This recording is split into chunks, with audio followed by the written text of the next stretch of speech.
Donnie and Dolly. The team is supported by ableauctions.ca. Closing your business? We can help.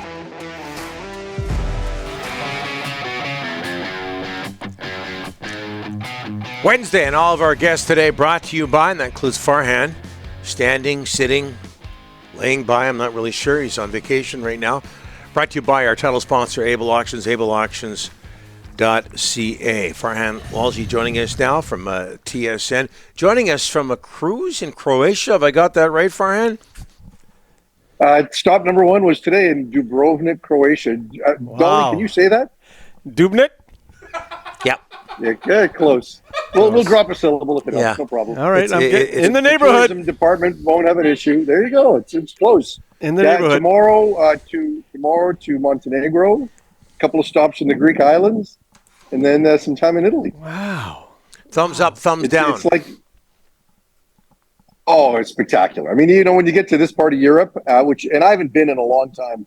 Last time I was in Europe was probably the 2012 Olympics, and just the history, right? I mean, for us, we don't have a building more than 100 years old or 150 years old when you can get out and just see this level of history. And, I've had a chance to do it before, and I still remember it, but my kids haven't. So it's pretty cool to watch them, my daughter especially, just kind of big-eyed, wonder with just all the amazement. It's a nice thing to be able to do.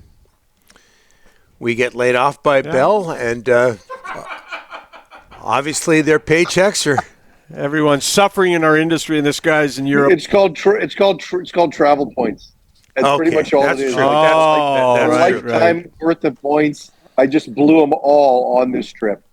I don't know if you're getting sense of this on your yacht, but how big is Euro over there? Can you put that into words?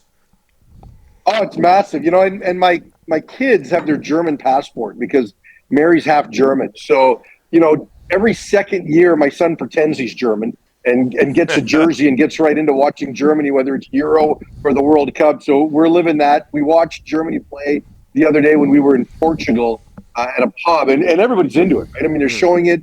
They're showing the games, on this cruise. They're showing it everywhere you go. There's Euro signs everywhere, and whether your country's in it or not or has been eliminated, you're fully invested. It's everywhere. You can't miss it. Okay, I don't know how much you're following this, but over in Croatia. But the Canucks, DeBrusk, Heinen, Sherwood, Desharnais, are they an improved hockey club today? No, I don't think they are. But they're not worse, and they're probably more efficient, right? So, if you look at not having Lindholm and replacing him with DeBrusk, they're going to miss Lindholm on the penalty kill. They're going to miss his faceoffs.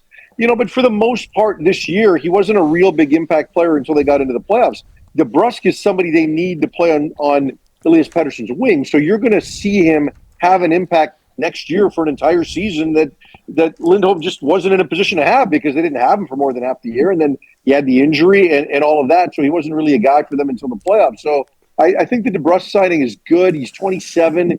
So, you can handle a 7-year deal to spread out the AAV. So I think it's a good deal, and I think it's a need fit. But, they've got some bigger bodies on the back end, but I don't know that any of them are as good as Zadorov. But again, you're not investing a ton of term. You're still able to get some of those bigger bodies that Rick Tocchet likes to play with on the back end. So again, I think they're more efficient. I think Danton Heinen is going to be a good player for them. He's going to be a solid middle six guy. He's had to really work for his contracts the last few years, and he's lived up to him. And we look at a guy like Sherwood, who, I thought was really noticeable in that series against the Canucks with his physicality. So I think there's going to be a lot of guys that they're going to be better in their bottom six. Is their ceiling significantly better? I don't know. But, I think DeBrusk is a much needed piece. When you knew they weren't going to be able to get some of those other guys because they stuck with their original teams, I think they made the best of the situation. So, are they? They're certainly not worse. I don't know that their ceiling is significantly better, though. Hey, Farhan, the BC Lions are going to be in Hamilton on Sunday. Some issues at linebacker with injuries. There's concern there for sure. But what about their victory last week and looking ahead to Hamilton?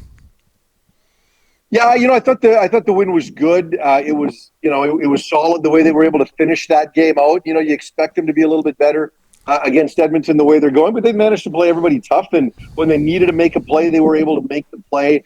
I think we talked about this last week, Rick, that BC's got to find a way to finish offensively.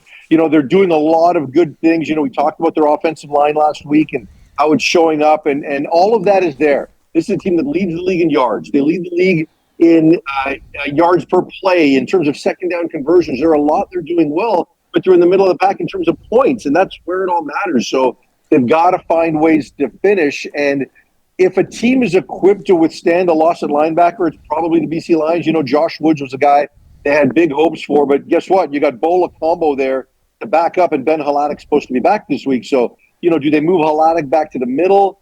Do they let Ely get some snaps in the middle? Does Bo go right there and play the weak side backer? They've got Varga, who's a player they're really high on. So they've got a ton of depth with their Canadians and linebackers, so I think they can handle it.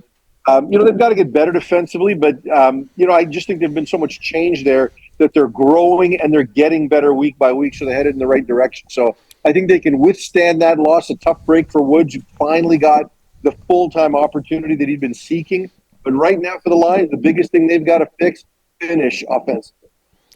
Boy, looking at the standings here, your favorite team is 0-4, the Winnipeg Blue Bombers. You don't seem to be bragging about them anymore. No, and I think this is real. I think this is real. They're 0-4 because I think it's only going to get worse because you've got Zach Caleros dealing with an injury. I don't know. They had a closed practice today. So I don't know that he's going to be able to play this week. With a player like that, you've got to be cautious. And I don't know that Chris Streveler is that guy that they can win with. So I'm taking Ottawa to win in Winnipeg this week. Ottawa coming off a last-second victory. This is tough. I mean, there's no swagger. The players have admitted it.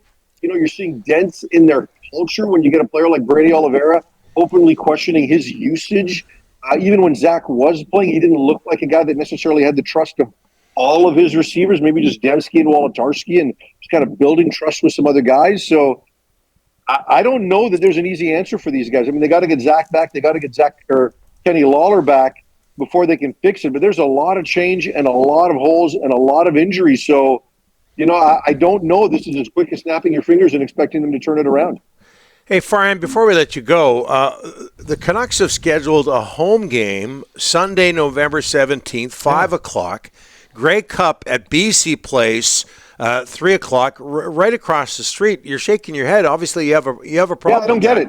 Yeah, it's stupid. It's ridiculous for the Canucks to do this, for them not to get the NHL to understand that the Grey Cup is a big event. It's bigger than a regular November hockey game, regardless of whether you like hockey or don't like the CFL. For the league and the team to make sure this didn't happen. I remember in the Brian Burke days, heck, he would make requests to make sure that the Canucks didn't play on a Saturday night when the Subway Bowl BC High School Championship was happening. Be a good corporate sports partner in this city. When I saw that, I thought, typical Canucks. That absolutely shouldn't have happened. I'm glad to see you care about things in Vancouver while you're on your yacht, your cruise, or whatever it is over there in Europe. You're a man of the people. There you go. Hey, buddy, listen, I hope you guys have a great summer. You guys have you want to tell me that I got a good life. You guys have like a 10-month job. You might as well be teachers. And you've got that with your better half, Donnie. So I hope you have a great summer. I'm hoping to see you. I know you're going to be here in Italy next week when I get there. So I'm hoping to see you before I go back because I know you'll be spending about a month. Yeah. Hey, in all seriousness, Farhan, this is our last hit of the year. Our last show is tomorrow before we go on our 20-week vacation. But in all seriousness, love having you on every Wednesday, Thursday, whatever the case may be. It's been a blast as always. Mr. Versatile. You can talk about everything, including Europe.